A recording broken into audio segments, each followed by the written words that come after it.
He betrayed Odin for love, but the gods had other plans for him. Listen closely.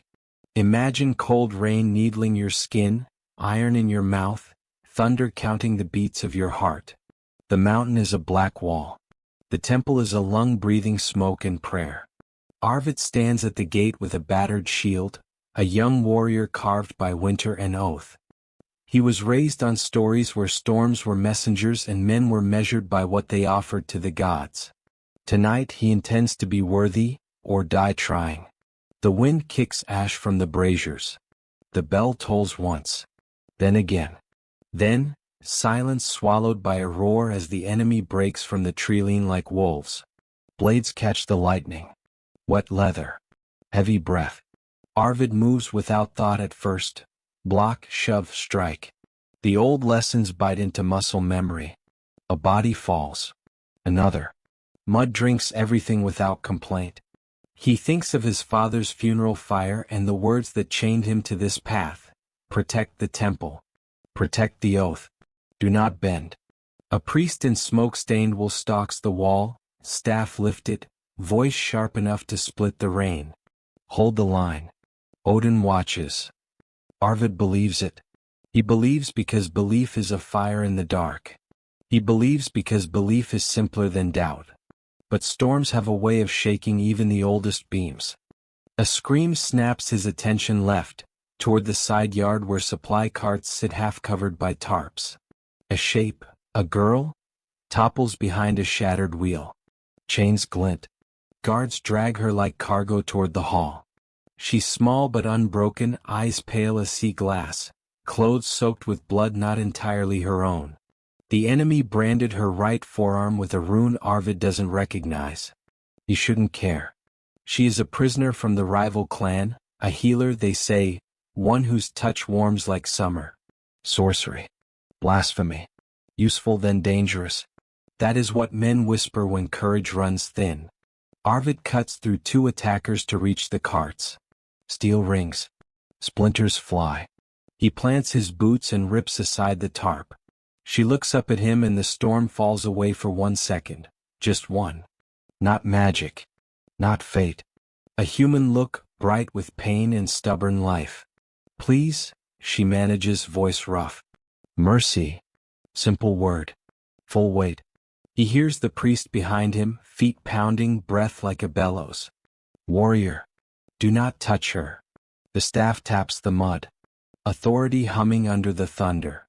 Odin demands a sacrifice. The temple burns oil and blood tonight. The girl is the price. The priest's eyes are iron nails. The ritual is clear. Offer the captive. Secure favor. Let the storm carry the smoke up to a god who counts bargains. Arvid's jaw locks. He has always obeyed.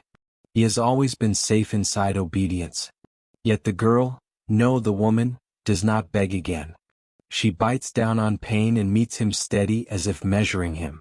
The chain at her wrist bites into blue skin. He thinks of a different chain, invisible, wrapped around his chest since the day he swore at his father's pyre.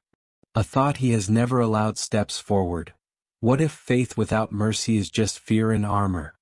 Do not hesitate, the priest says, lower now, intimate, like a knife whispered at the ribs. Hesitation is rot. He lifts the staff. Odin requires sacrifice. And if the sacrifice is my soul? Arvid hears himself say, the words tasting like iron and new air. The priest blinks. Rain thickens. The world leans. Your soul belongs to the All-Father, the priest answers, certainty drilled to the bone. It is not yours to spend. Arvid looks back at the woman. The enemy's sigil is burned into her skin, but there is something else at her throat. A small charm carved like a leaf, worn smooth by thumb and time. Not a war token. A healer's token. She shifts, gasps, and her bound hands flare. No spell, only the body trying to keep its light. His chest tightens with a strange clarity, the kind that arrives when you finally admit what is already true. He doesn't want to see her die. He doesn't want to be the kind of man who calls that devotion. Warrior, the priest warns. Soldiers gather behind him, restless, eager for the clean logic of ritual. Choose. For a breath, Arvid is a boy again, standing at a river in spring, watching ice loosen and drift. Once it breaks, nothing holds. He bears down on the chain. The lock is stubborn, old, pitted by salt. He jams the tip of his blade into the seam and twists. The metal shrieks. The priest lunges. A soldier shouts. The lock splits with a sound like a tiny bone snapping. The woman sags forward, free, then sways back, bracing on the cart. Her eyes flash with shock that is almost grief. "You saved my life," she says, barely more than breath.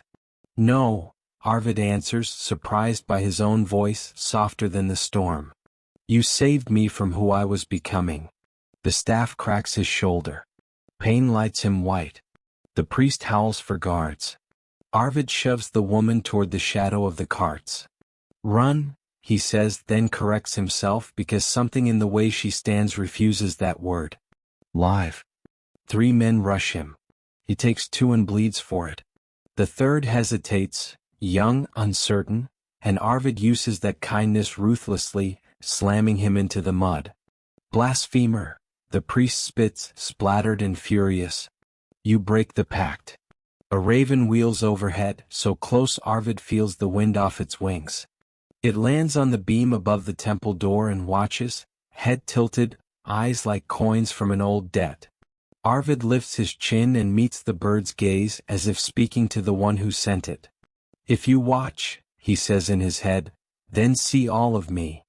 The woman, he will learn her name is Solveig but not yet, vanishes into rain and smoke, barefoot, fast, learning the map of a place she was never meant to leave alive. Arvid staggers to the wall, chest on fire, and presses his hand to the wood. The bell tolls a 3rd time, then a 4th, out of rhythm, echoing down the valley like a warning no one understands until it's too late. You know that breath you take before the choice that changes you? Hold it with him. Feel the weight. Feel the break. There's no going back after mercy. The priest lifts his staff to curse.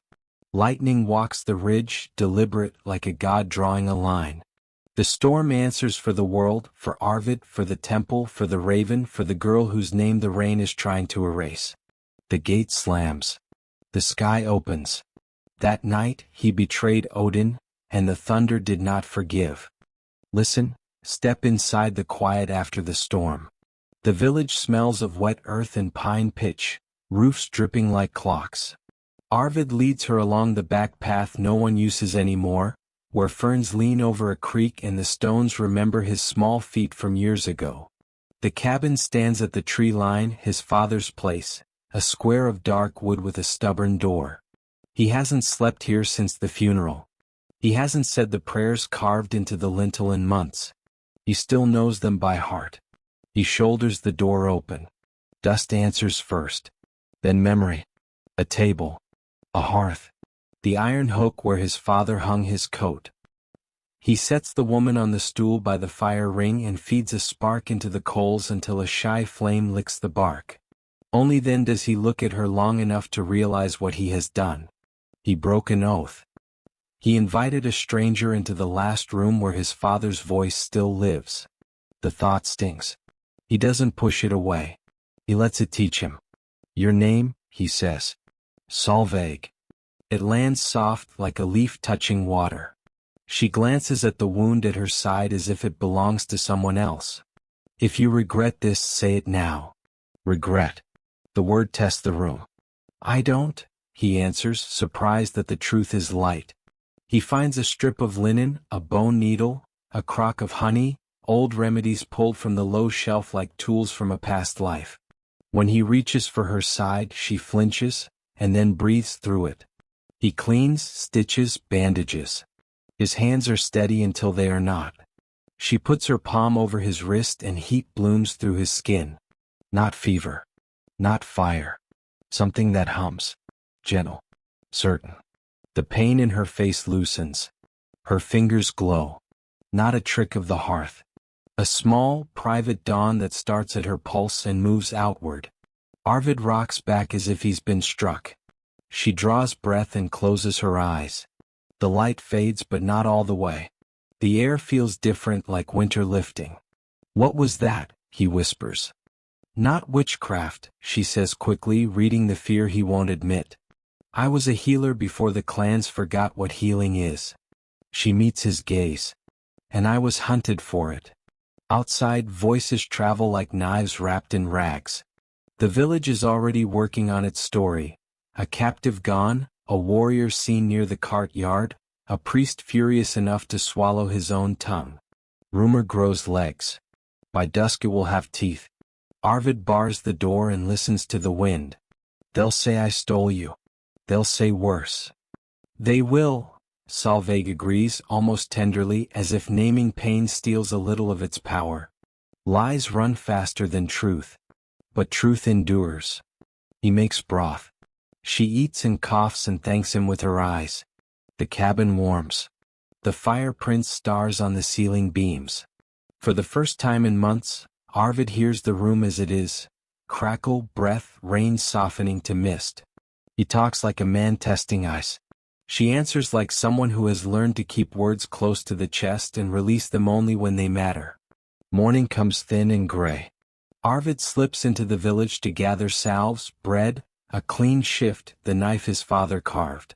Heads turn. A man at the well spits, missing the bucket. Two boys whisper, oath breaker, like it's delicious. An elder woman touches a rune thread and won't meet his eyes. At the longhouse, the priest speaks in a voice that pours certainty into empty cups. Mercy is a gate, he tells the crowded room. Let it stand open and wolves will teach your children their names. By noon, fishermen bring a boy with a crushed hand to the cabin. Quiet, desperate, no priest in sight.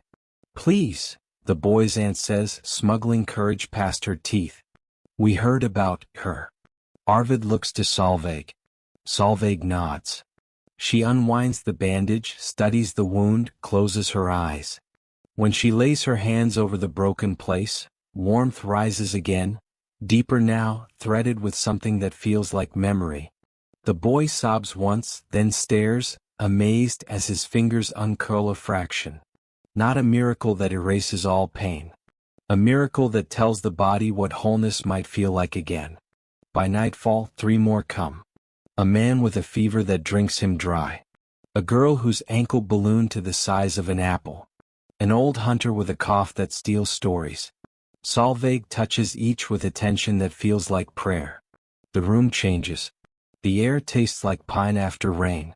Arvid watches her work, watches the way people leave with their shoulders less burdened, their eyes not fixed so hard on the ground. He has witnessed glory on battlefields.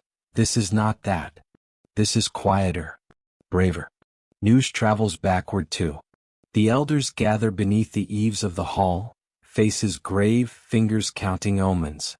It's unnatural, one says. It's borrowed fire, says another. The priest raises the staff and the crowd leans closer, hungry for a sentence that makes the world simple again. Back at the cabin, Arvid tends the hearth as if tending a heartbeat. Solveig dozes. He studies the scar that runs from her temple into her hair, the way her jaw tightens when distant shouts rise from the valley. He shouldn't notice these things. He does anyway. Affection arrives sideways, disguised as watchfulness, then steps into the open with its hands raised. He lets it. When she wakes, she finds him staring at the charm at her throat. A leaf, he says. My mother carved it, she answers. For letting life continue. You saved my life, she says after a while, her voice low, almost shy in the hush. It's not debt. It's recognition. No, Arvid says and smiles in a way that softens his whole face. You saved me from myself. The words are simple. They are also true enough to make his chest ache. He wants to ask a dozen questions. Who taught you? Who hurt you? What cost did you pay for light? He asks none. He knows the shape of being hunted. He knows the price of being useful to people who fear you. Instead he says, you can stay here. As long as you need. Solveig's eyes shine with something that is not only gratitude. As long as I am needed, she corrects gently. There is a difference. He hears it. He respects it. Then, silence that isn't empty. A weight settles on the roof beam. The fire guttering makes the shadows breathe. Arvid stiffens. He knows that sound. A soft shuffle.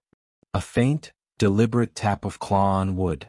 He steps to the doorway and eases it open. A raven sits on the ridgepole, black as wet ink, head cocked, watching the room with patient, coin-bright eyes. The bird does not caw. It simply knows. Wind rakes the trees and the raven does not ruffle. It is a messenger the way a blade is a message. Impersonal, exact. Arvid meets its gaze the same way he did at the temple, and something cold walks a circle inside his ribs. The god is aware. Mercy is not invisible. Consequence has a long stride. He closes the door and turns back to the hearth. Solveig is already looking at him as if she felt the change in the air. Neither speaks of omens. They don't need to. The flame pops. Outside, the raven waits, patient as law. Between them, the room glows with a soft, stubborn light. Inside him, affection hardens into choice.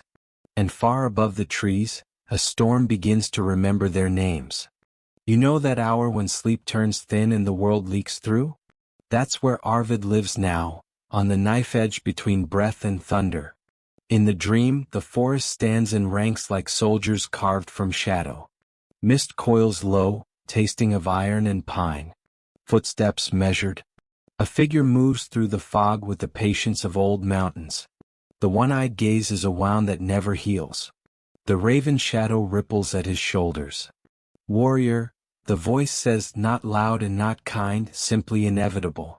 Return what you stole and the ledger is clean. Arvid tries to speak but his jaw locks. Frost flowers the grass at his boots. In the god's empty eye he sees himself, mud-scabbed, stubborn, holding out his hands. Not for mercy. For a life. She is not yours to keep, the mist murmurs, though the mouth that shapes it never opens. Give her back to judgment, and I will give you back your name. Lightning crawls along the ground like a living thing. Arvid breathes smoke. Somewhere behind him a door slams, the cabin door his father's, then opens, then slams again, storm rhythm. A choice has its own weather. He wakes with a shout buried in his throat. The room is dark, the fire a red eye. His skin, burning.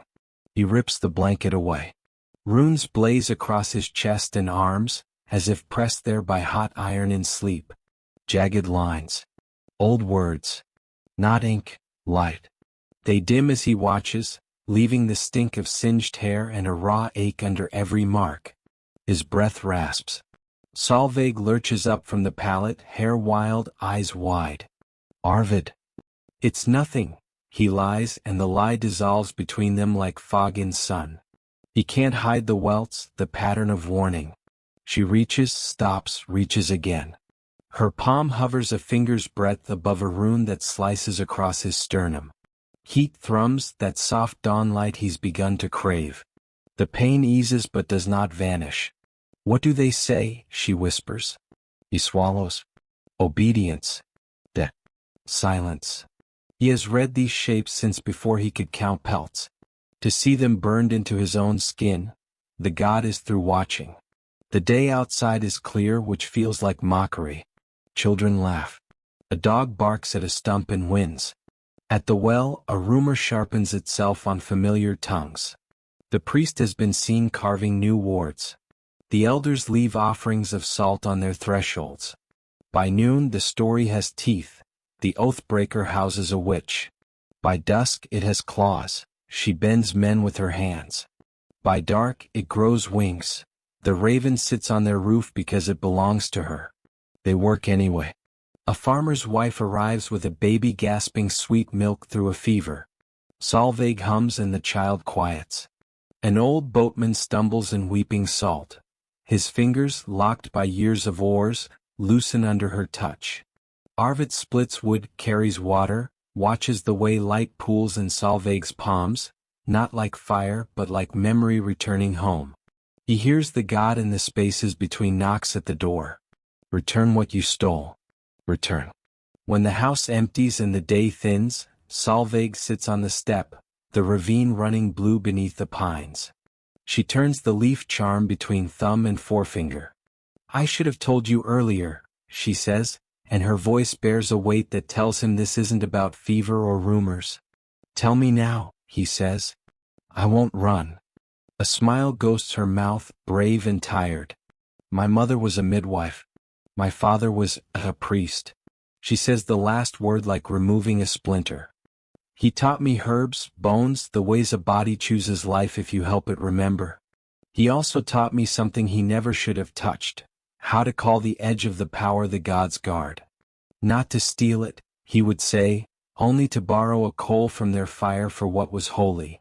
She laughs once, bitter as bark. Men love to rename hunger. Arvid listens, still as the trees. The runes on his skin itch like wasp stings. He wanted more, she continues. A miracle to place under his own name. He reached farther than any man should. And when the power came, it did not come the way he imagined. She folds her hands to stop the tremor. It took everything. It burned our house and left him ash and shadow. It left me with what you saw, this warmth I can move through a wound, this small light that is not mine but comes anyway when I ask gently. Her eyes are clear as cold water. That is why they hunt me. Not because I harm, but because I am proof of his theft. A living remainder of a sin they don't know how to weigh. Silence sits with them. Somewhere an axe wrings the heart out of a stump.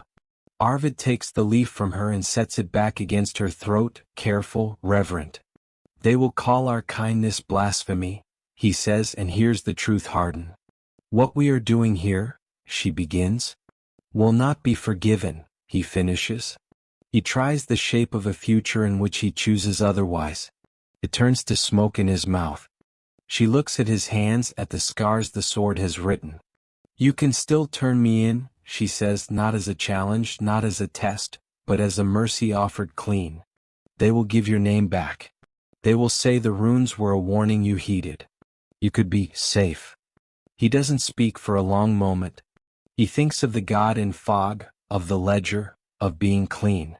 He thinks of the boy flexing a hand that would have stiffened to a claw. He thinks of the laugh that came back to the old boatman like a gull coming home. He thinks of Solveig's hands, bright as first thaw. He says finally, not to her but to the air that carries the listening, if love is a sin, then let the gods punish me with it every day. She breathes, a sound like a door opening. There. The heresy is not hiding anymore. It stands in the sun and refuses to be smaller. Dusk settles violet. At the edge of hearing, the bell at the temple gives a thin, wrong note. Arvid lifts his head. Another note, off. Then a shout, distant, torn. Wind takes a new shape, hot, unnatural. He's moving before he knows he's moved, grabbing cloak and knife, eyes on the ridge. Solveig is at his shoulder. The ravine carries a glow no sunset should make. When they reach the last stand of pines, the world breaks into orange. The temple roof is a black tooth rimmed in flame. Sparks wheel up like a swarm of angry stars. People run in crooked lines. Buckets fly, water hisses, prayers slide into curses and back again. The priest stands near the steps, face lit hell bright, calling orders that water can't obey. Who did this? Someone cries. Who else? Another answers, too fast, too grateful to have a name to blame. The foreign witch. You hit her. Now the gods answer. Eyes turn as if pulled on ropes. Arvid can feel it, the story choosing its villain. He steps forward, but Solveig's hand finds his sleeve and steadies him without stopping him. He wants to shout truth into the fire, to speak the stubborn, unglamorous facts. Wood dries, lightning wanders, coals roll. But the crowd already knows what it wants. Fear is easier than evidence. Rage is warmer than questions. The roof sighs and a beam collapses in a sheet of sparks. The bell screams one last time and goes quiet. On the ridgepole of the burning hall, a raven stands in the heat shimmer, unblinking as if reading the flames like runes. Arvid feels the marks on his skin throb to the rhythm of that bird's heart. He turns so the crowd can see his face, unhidden, and the priest's gaze meets his like a thrown knife. There, someone hisses. There she is. The word which rolls down the slope, then breaks into many smaller, uglier words. Behind them the forest watches very still. Before them the temple burns. Between two people stand side by side and do not step apart. They came for him before dawn, when even the river holds its voice. Rope to wrist, iron at his throat.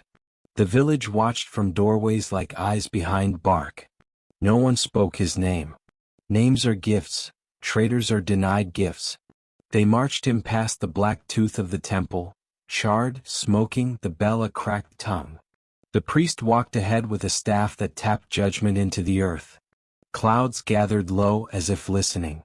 The square smelled of wet ash and fear. Stones ringed a raised plank where disputes were once settled with grain and handshakes.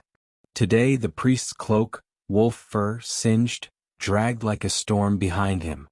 Arvid, he said as if the word itself were a stain. You broke oath. You hid the foreign witch. You invited fire to our roof. Murmurs braided into one thick rope. Arvid lifted his chin. He could taste metal on the air. The raven on the hall beam clicked its beak, tiny, precise, like a lock finding its notch. They brought Solveig through the crowd with hands that weren't gentle.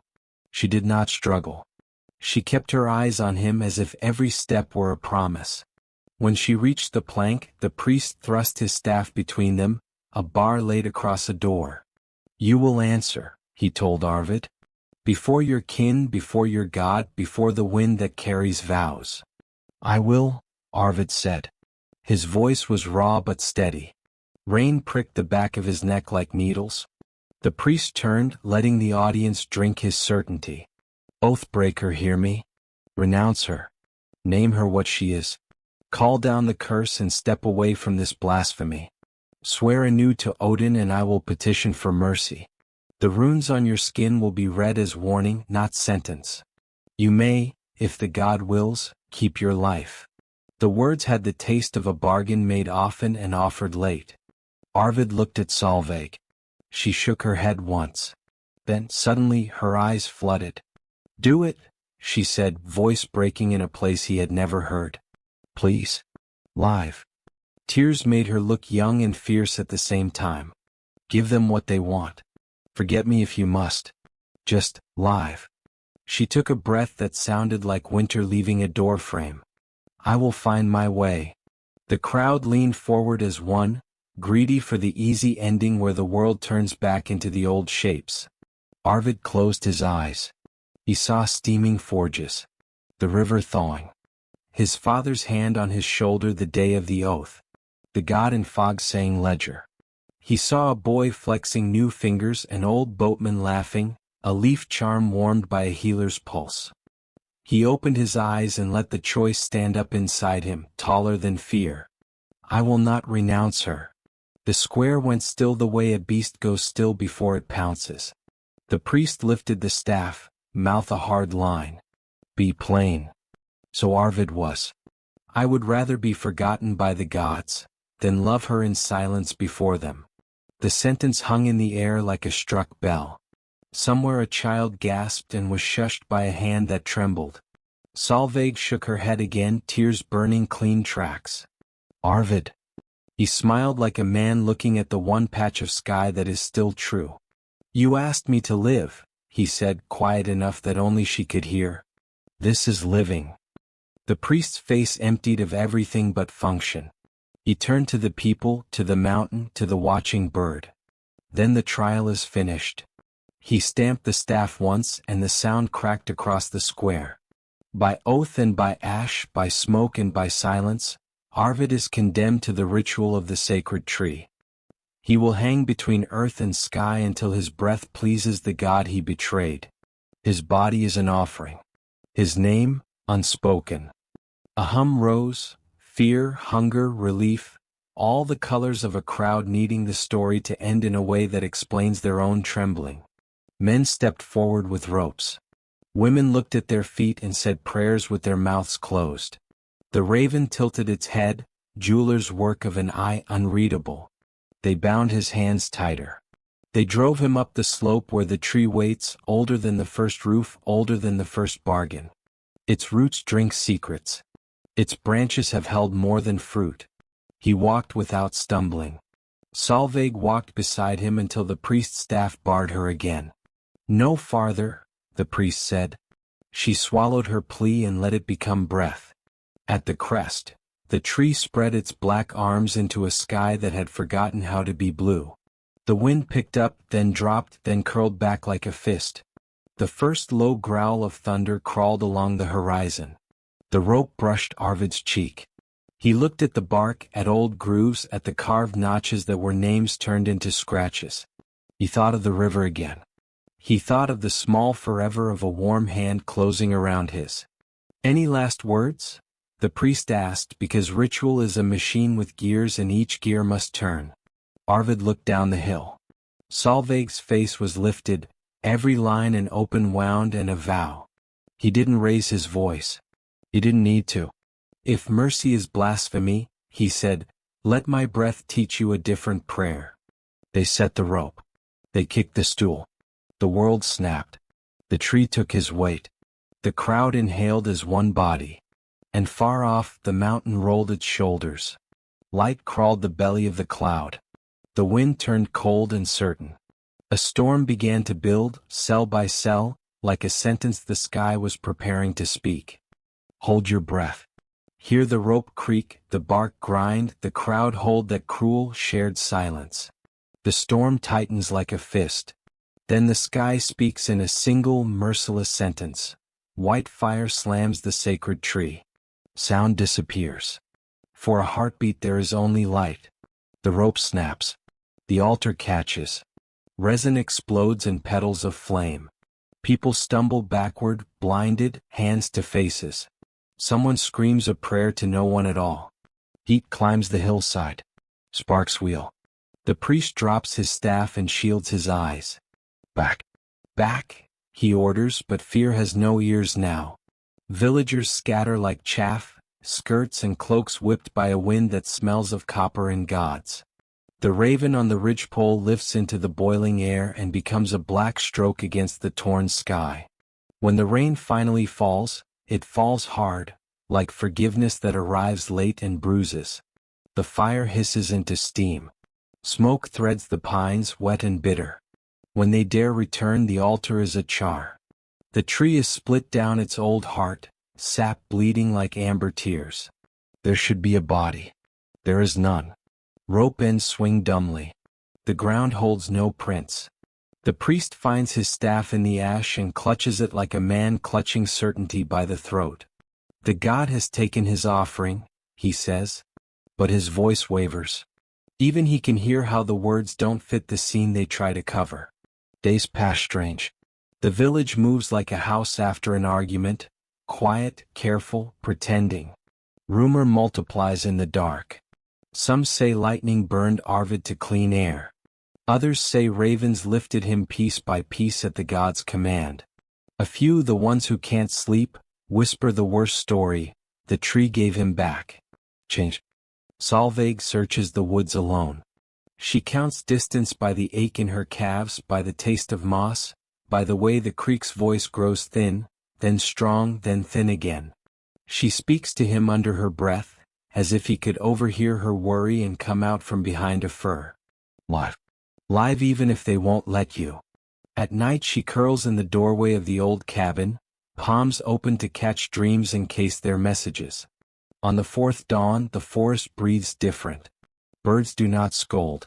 A fox stops mid-step and stares into nothing as if listening to a story the roots are telling. Solveig follows a path deer use when they don't want men to know. A shape moves between the trunks, slow, deliberate, as if time were a cloak dragging behind it. "Arvid," she says, and the name breaks. He turns. He is barefoot, cinder-smeared, shirt torn to ribbons, rain-slick hair tangled in the marks lightning left. He is alive. He is wrong in a way that steals breath. His eyes, once river-dark, shine a dull, impossible gold, as if someone placed coins in the sockets and taught them to see. He studies her like a stranger studies a map, not for beauty, for threat. She runs to him and stops one step short. You're here. It's prayer and proof. I was in the tree, he says, voice low, edges sanded by something that isn't sleep. And then I was somewhere without edges. And then I was walking. She lifts a hand. He flinches. The flinch is not his. It belongs to a presence wearing him like a cloak inside out. Solveig swallows fear and touches the welt at his throat. Heat blooms under her palm, her light trying to find him. For a blink the gold thins. The river dark peers through. Solveig, he whispers, and his mouth remembers tenderness. Then, another voice in the same mouth. Pull. Not borrowed, not quite possessed, more like a tide that believes it owns the shore. You, it says inside him and aloud. You turned a warrior from the path. Arvid staggers back, fists to his temples. Leave, he begs, a thing no one else can see. Not her. Not her. Return what you stole, the voice answers. Wind lifts needles from the ground and suspends them, trembling. A raven lands nearby, tilts its head, approves. The gold hardens in Arvid's eyes. For a heartbeat his face is a mask carved by a colder hand. Listen to me, Solveig says, steady because someone must be. This is not your God's voice. This is your fear wearing his name. Come back to your breath. To your body. To the river you learned to swim before you learned to pray. He laughs once, a broken sound. He doesn't want my death, he says, and the words shake as if they're heavy. He wants my soul. The woods lean in. That sentence decides the shape of everything that follows. Arvid tries to move the voice out by moving his body hard. He runs until his lungs scrape. He throws himself against trunks as if he could bruise a god. He kneels in the creek and lets meltwater eat his breath. For moments, only moments, he is again the boy who listened to spring crack the river's skin. But the voice is patient. It does not shout. It suggests. It offers simple, terrible arithmetic. Hurt to heal. Spill to spare. Cut the rope you tied with mercy. At night, he wakes with his hands around nothing, fingers aching as if from throttling a ghost. In the morning he finds scratches on the cabin door he does not remember making. Solveig hides the knives, then puts them back, understanding that hiding is a kind of fear that feeds the thing she refuses. He begs her to leave. She shakes her head. You stayed when the world told you to let me burn. I am not leaving you to drown in a river you can't name. She touches his temples and hums the small song midwives hum to coax breath into a new chest. Sometimes the gold softens to amber, then to brown. Sometimes it flares, and the room chills as if winter crawled out from under the table. The villagers begin to see him at the tree line, watching, not approaching. Children point. Mothers pull them inside. The priest preaches certainty like bread. The god has marked him. Pity is a door demons use. Men fetch axes and pretend they are preparing for winter. Everyone, even the loudest, avoids the part where fear tastes like fascination. One storm-thick evening, when the creek runs loud and the raven chooses the roof again, the voice inside Arvid rises like a tide that will not stop. He goes still. He turns toward the door in that slow, dreadful way of someone hearing instructions only he can hear. Arvid. Solveig steps in front of him. Stay with me. Choose me. Choose us. My body says your name, he answers, sweat cold on his back. My bones say his. He grips the doorframe to keep from moving. Wood splinters. His eyes flare brighter than the hearth. I don't know which truth is mine.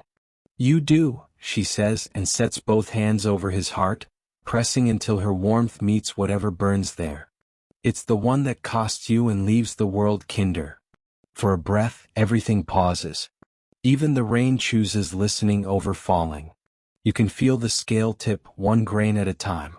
Then the voice inside him snarls like a rope closing. He rips away not by choice so much as by gravity.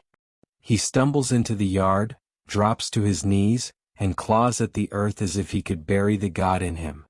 The raven hops closer. It opens its beak. No sound comes out. Silence shaped. Arvid looks up, rain slicing his face.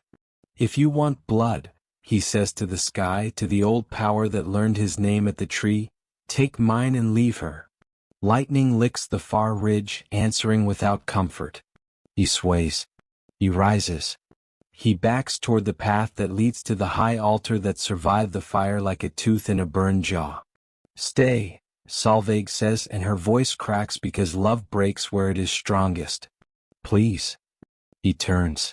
For a blink, just one, the gold thins and the river dark looks at her as the man she saved from himself.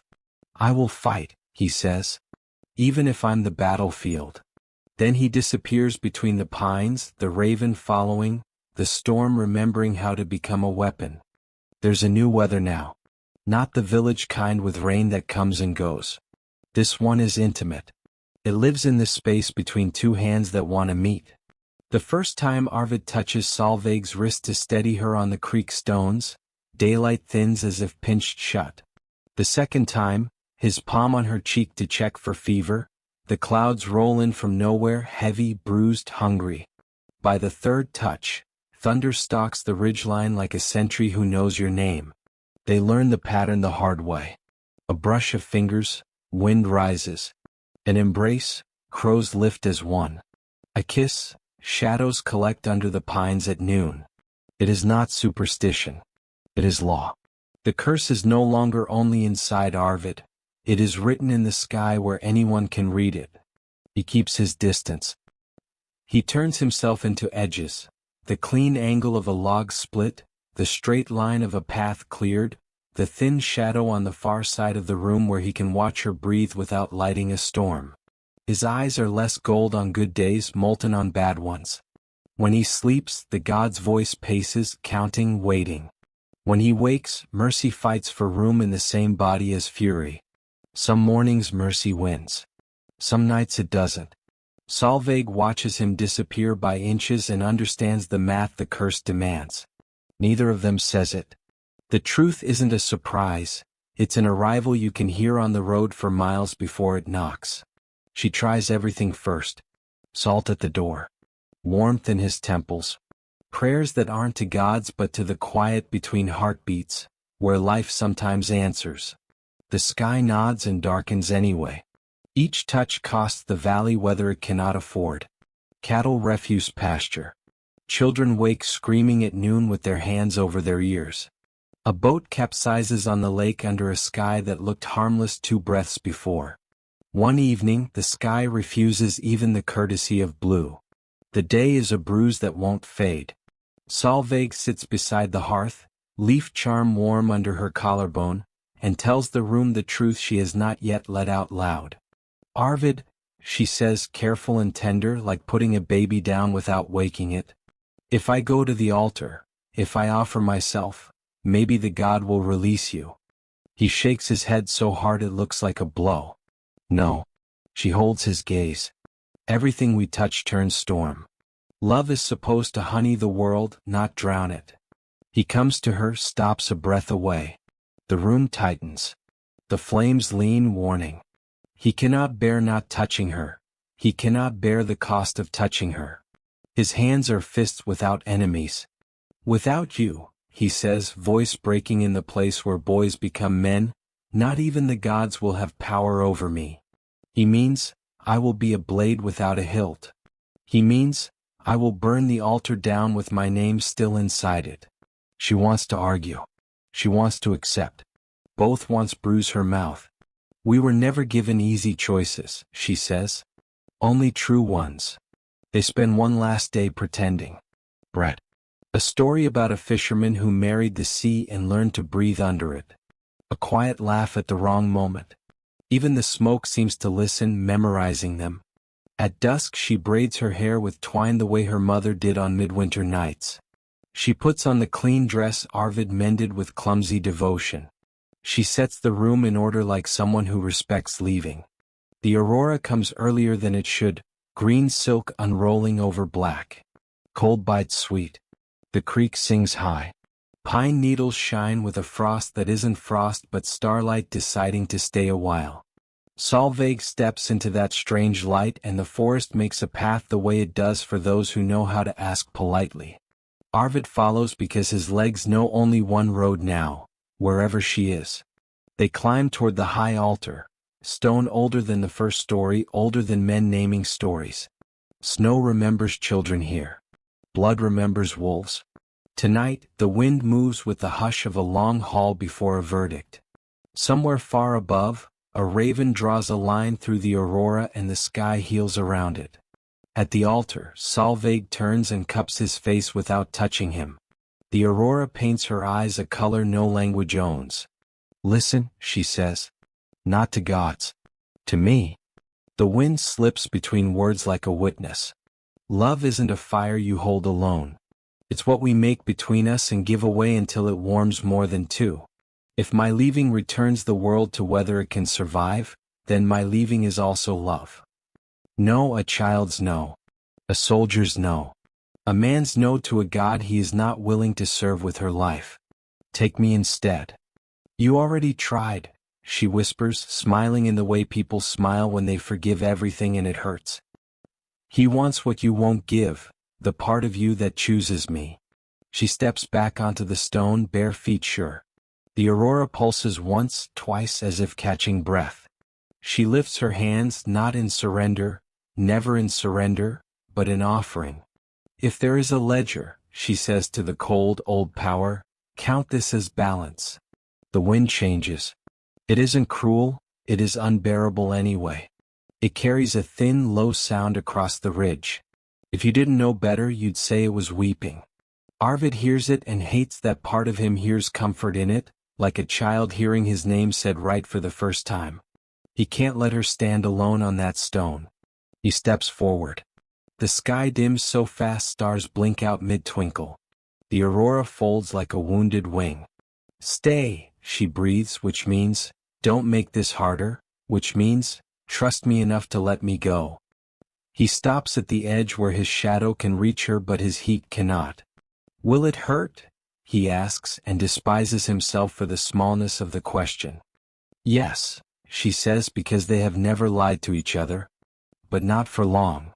She places her palm over her own heart and then reaches out, hovering over his, stopping just in the halo where skin would meet skin.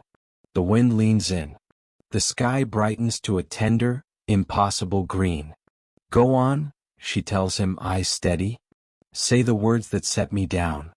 He can't. So she says her own prayer, the one midwives murmur when a soul is stubborn in the doorway. I let go. Her body relaxes in a way that is not defeat but consent. She sways. He catches her, not skin to skin, not quite, and the world holds its breath. It happens as softly as dawn and as absolute as noon. Her weight eases in his arms. The curse in the air breaks like ice under a heel. The marks on his chest, those burned ancient runes, cool, then dim, then go dark, leaving only skin and the memory of obedience.